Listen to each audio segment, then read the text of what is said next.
Hey there folks, it's Derek, Lycan 101, welcome back to the page of many things.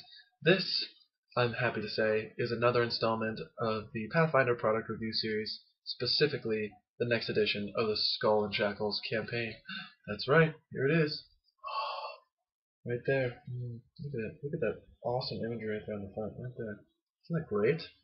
Yes, this is Volume 3, Tempest Rising, by Matthew Goodall. And I'm just going to say this right off the bat because honestly, this is why you guys watch these videos. I'm going to give you the score, the star rating right now because I can't hold it any longer. 5 stars right now. I'm saying it. It's 5 stars. I read it.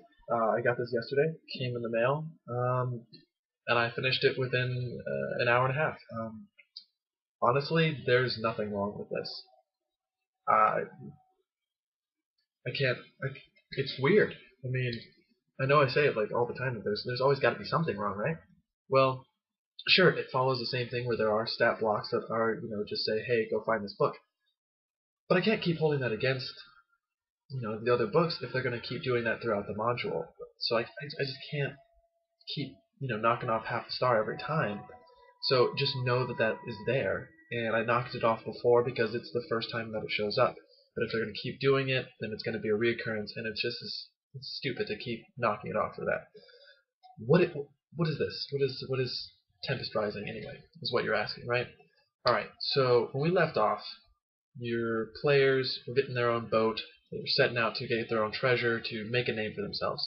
Well, now with a hold full of loot or of booty, if you want to call it that, they have set out to the heart of the Shackles, to the very capital, Port Peril, to now become established and accepted pirates. They're going to receive their letter of marque, and they basically have to prove themselves why they deserve to be pirates. So this set of the adventure is broken up into 3 parts. 1, the proving. It's a test of trial broken into 3 parts that they will receive when they arrive at Port Peril, where they basically have to prove their worth as a pirate. And it is a race to the top of the rigging against the crew of Kedrick Bonefist, the Hurricane King. It's against his crew. So you prove yourself against the best, basically. Beat them in a race to a climb to the top of the scaffolding, or not the scaffolding, the rigging into the sails, and then unfurl the sails. The second one is a card game pretty similar to poker. And then the last one is a fight against this giant. I think it's a giant. Let me check. It's a giant-ish kind of creature. So let's see. Go. Yep, it's a marsh giant. I was right. So you fight a giant. How great is that? And the best part is they cheat. So, I mean, they're pirates. So it's great. It's this. Where in the last module we got to actually live the life of a pirate on the high seas, we're continuing that awesomeness by having all the little bits of pirate, basically everything that makes a pirate shows up, at least at some point in this module. So that ends the 3 trials. We enter the next section where the players are picked up, or not picked up I should say, they've gained the interest of a member of the Council of Pirates named Tessa Fairwind, and she pulls them aside and in her private little group and says, hey, you can join my fleet, but I think you guys are really good up-and-comers, and I want you to investigate something for me. And it's here, within Volume 3, that we see this really larger scale picture coming into play that is hiding in the backgrounds of this entire adventure path. So if you're thinking about playing in Skull and Shackles, shut it off right now because I'm going to spoil what's happening. So I'm going to wait for you guys to leave. Okay, now they should be gone. So DMs, this is what's happening. There is a large-scale spy network within the Shackles from Cheliax, and they are eventually going to invade the Shackles unless something happens that the players will stop the invasion. So we get this pirate spy thing going on, which is really cool. And the players, with the help of Tessa Fairwind, find out just the beginnings, the little seedlings of this larger scale um, battle that is going to happen eventually. And there are some great NPCs that show up, some really awesome locations. I'll show you guys a couple pictures. For example, we have Shimmeray, this awesome looking cat creature that they fight. Um, who else? Let's see. Oop, let's go back a couple pages. Here we go. There's even, in this section, you're going to be visiting a sunken shipwreck and swimming down into the depths and the darkness to go investigate the ship. And so here's a little section where you can see that is a cutaway section of the map for the sunken ship. And then from the investigation continues, you find out what's really going on, and you, like I said, you meet a bunch of different characters that are pretty cool. Then we come to part 3, the Free Captain's Regatta, which is a race right around the edge of the Eye of Abendigo, which is a giant hurricane in the Shackles, or off the coast of the Shackles. And here's where things start to get interesting, because our old nemesis makes a return. The Wormwood is in the race, and Captain Harrigan is in the race. So I also forgot to mention in part 1 there's a bar fight. I love bar fights. So, and it's pirates. Who doesn't have a bar fight? So anyway, back to the regatta. So it's a race. There are awesome race mechanics for this. There's weather effects, and the story is going to come down to a neck-and-neck race with the Wormwood, which is pretty cool. It's crazy. Here's the race map, and there are a bunch of different things that happen. For example, there are sandbars and lightning storms and a bunch of different craziness. Excuse me, I almost sneezed there.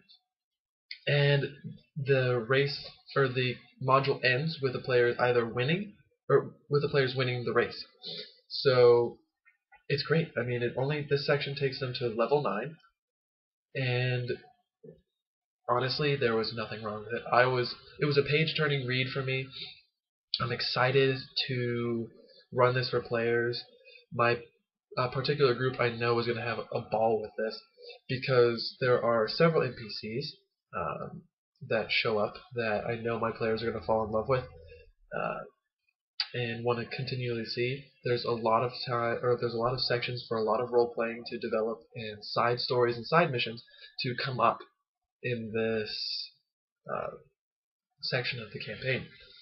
So in addition to the story, we also get some new magic items and treasures, like always, and a section detailing Port Peril. It's an awesome little photo.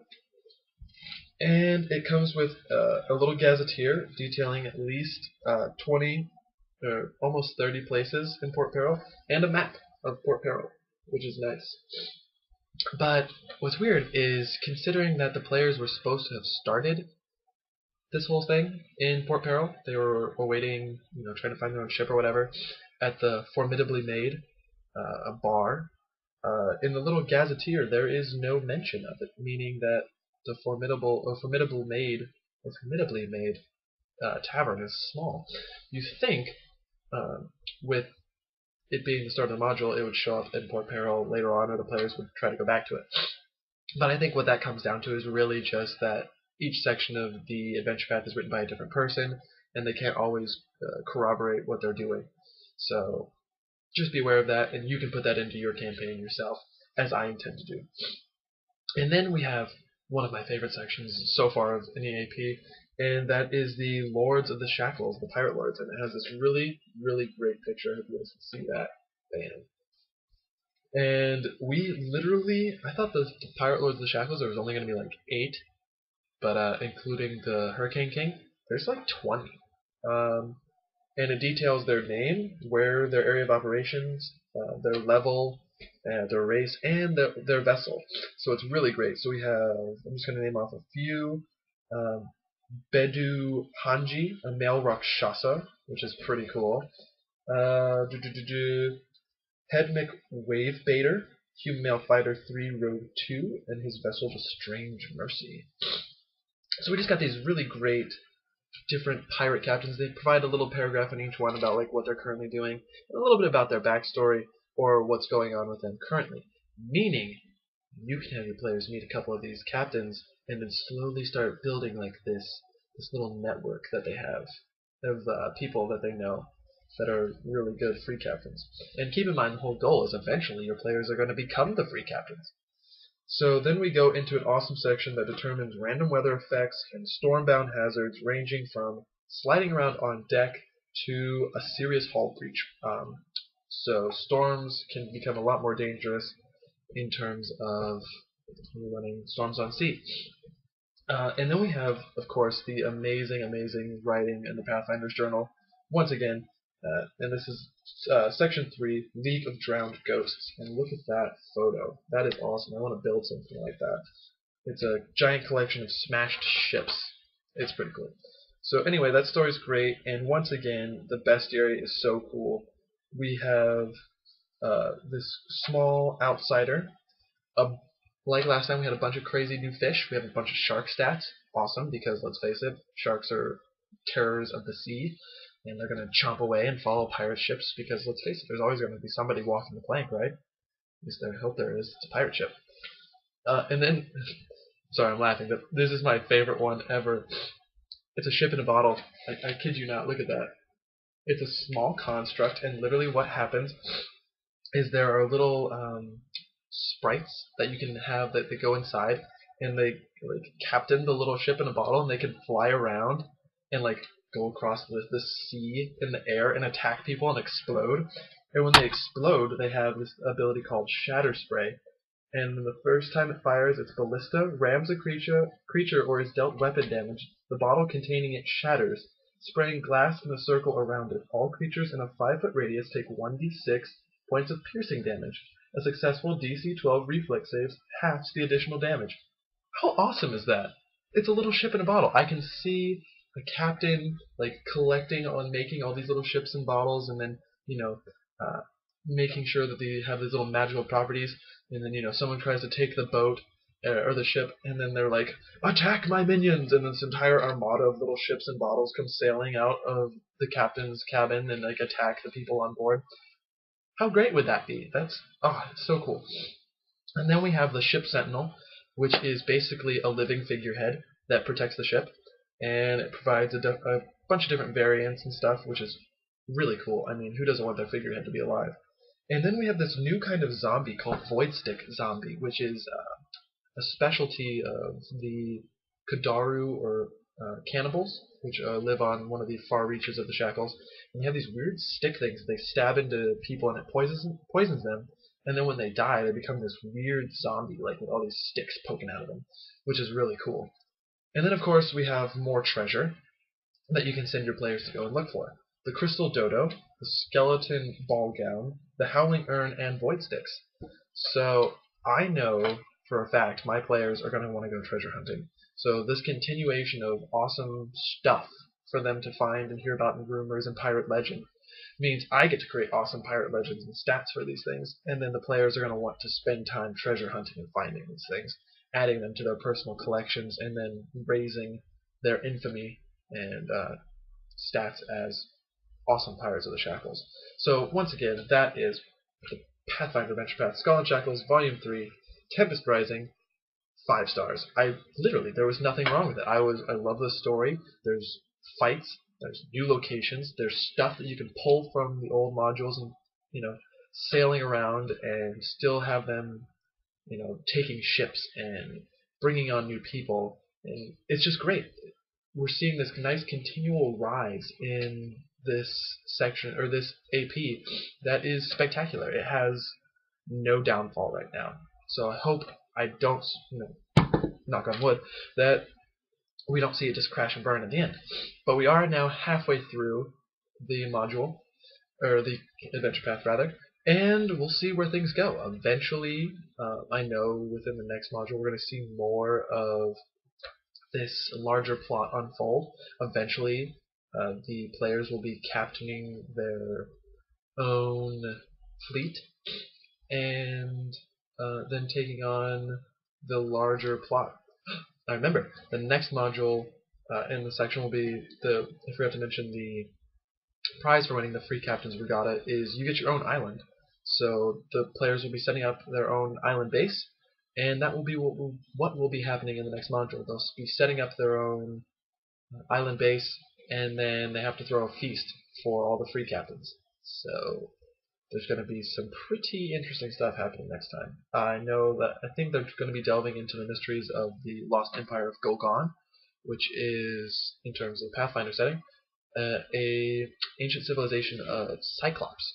So there's going to be some ruins, I think, and some Cyclops on the island that the players win. So be on the lookout for that. I can't get enough of this AP. It's going to have great role-playing opportunities. I'm going to enjoy it as a DM. Players are going to enjoy it as players. I can't wait to see what my players do with it. There's going to be some great support coming up for this in terms of stuff that Paizo's releasing, flip mats.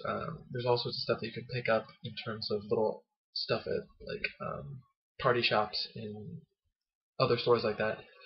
Literally, this is probably one of my favorite adventure paths I've ever read, and I've pretty much read all of them.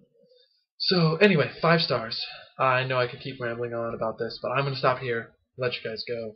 So thanks for watching. Tune in next time. I'm Derek, Leica 101, on the page of many things Pathfinder product review series. See you again.